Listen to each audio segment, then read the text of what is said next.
ہو رہا ہے صرف اس لیے کہ وہ زمیندار بڑا ہے اور دولت مند ہے، مگر میں وہاں شادی نہیں کرنا چاہتی، مر جاؤں گی مگر وہاں شادی نہیں کروں گی۔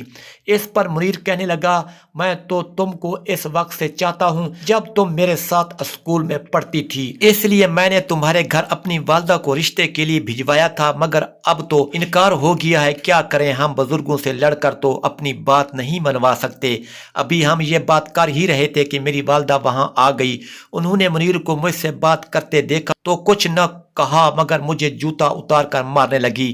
منیر نے امی کو روکنا چاہا تو انہوں نے اسے بھی دھکا دے دیا اور مجھ کو گھسیٹتی ہوئی اندر لے گئی۔ منیر بہت بے چین ہو گیا، وہ وہاں سے نہ گیا بلکہ کھڑکی کے پاس ہی کھڑا رہا، اور امی جب مجھے مار پیٹ کر چلی گئی تو اس نے کہا، آج رات تیار رہنا، میں تمہیں یہاں سے لے جاؤں گا۔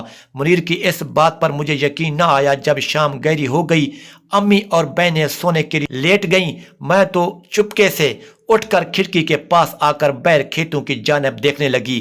تبھی وہ کھیتوں سے نکل کر کھڑکی کی طرف آیا اور بولا، جلدی کرو، گھر سے نکل آؤ، دیر نہ کرو۔ میں نے کہا، مجھے ڈر لگتا ہے۔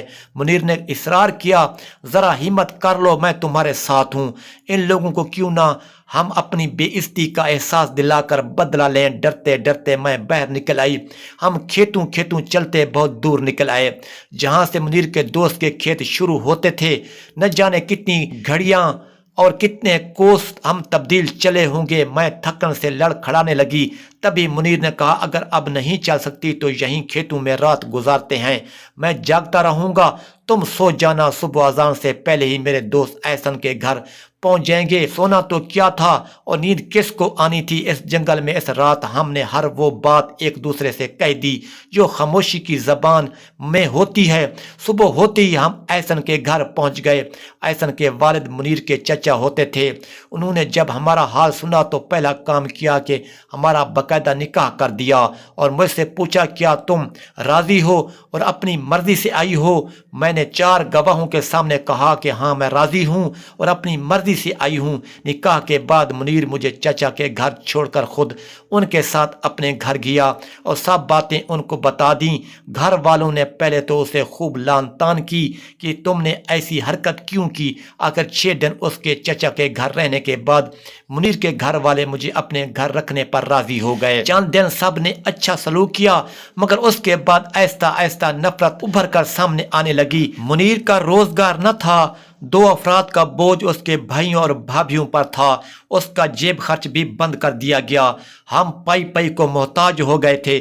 جب میرا پاؤں بھاری ہو گیا اور منیر کے بھابھیوں کو پتہ چلا تو انہوں نے سوچا کہ اب ان کے بچے کا خرچہ بھی ہمارے خامدوں پر ہوگا، تو انہوں نے ایک نئی چال چلی۔ سب نے مل کر مجھ سے کہا کہ تم اپنے والد کو خط لکھو کہ وہ آ کر تمہیں لے جائیں۔ جب تم وہاں جاؤ گی تو پھر ہم آ کر تمہارے والدین کی منت کریں گے اور تم کو صلح سے لے جائیں گے۔ اس طرح تمہارے والدین کی جو سب کی ہوئی ہے اس کا ازالہ ہو جائے گا، تمہارے دل کو بھی سکون ملے گا اور دونوں گھرانوں میں دشمنی ختم ہو جائے گی۔ بہنیں بھی اپنے والدین کے لیے افسردہ تھیں، ذرا سا اخلاقی سہارا ملا تو راضی ہو گئی اور والد کو خط لکھ دیا۔ خط ملتے ہی بابا جان آ گئے۔ منیر کے گھر والوں سے بات ہوئی اور وہ مجھے اپنے گھر لے گئے۔ جب تو منیر کے گھر سے راضی خوشی روانہ ہوئی تھی کہ چلو سسرال والے بھی خوش اور والدین بھی راضی ہو جائیں گے، مگر یہاں آ کر پتہ چلا کہ اصل کھیل کیا تھا۔ ایسی میری مرمت ہوئی کہ میرا ماں بننے کا ارمان بھی مٹی میں مل گیا اور وقت سے پہلے ہی گود اجڑ گئی۔ بہت روئی اور اپنے والد سے کہا، مجھے واپس میرے شوہر کے گھر بھیج دو۔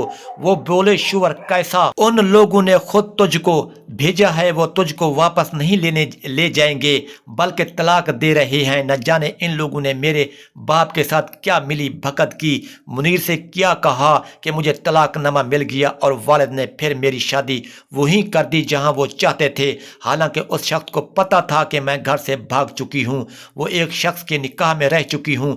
یقیناً پہلے اس شخص کے ساتھ شادی ہوتی تو میرا بہت چاؤ ہوتا، مگر اب تو میں ایک بھاگی ہوئی متعلقہ عورت تھی۔ اب اس گھر میری کیا عزت؟ میرا یہ شوہر کہتا کہ میں نے تو تمہارے باپ کی لاج رکھ لی ہے، ورنہ تم بیوی بنائے جانے کے قابل کب رہی تھی؟ میں اسے کیا جواب دیتی؟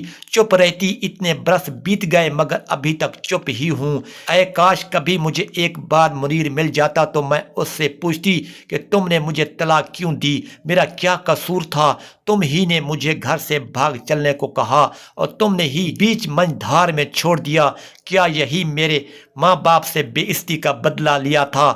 سو تم نے لیا، مگر میری زندگی برباد کر دی۔ اگر قسمت میں یہ شادی شدہ شوہر ہی لکھا تھا تو اس کے ساتھ شادی شان سے تو ہوتی اور سسرال میں قدر بھی ہوتی، مگر اب کیا ملا ہاتھ ملتے رہنے کے سوا؟ بس میں نے سب اللہ پہ چھوڑ دیا۔ اگر ویڈیو اچھی لگی ہو تو ہمارے چینل کو سبسکرائب کرنا نہ بھولیے اور جلدی سے ہمارے چینل کو سبسکرائب اور لائک کر دیجئے تاکہ ہر نئی آنے والی ویڈیو کا نوٹیفیکیشن آپ دوستوں تک بآسانی سے پہنچ سکے۔ شکریہ۔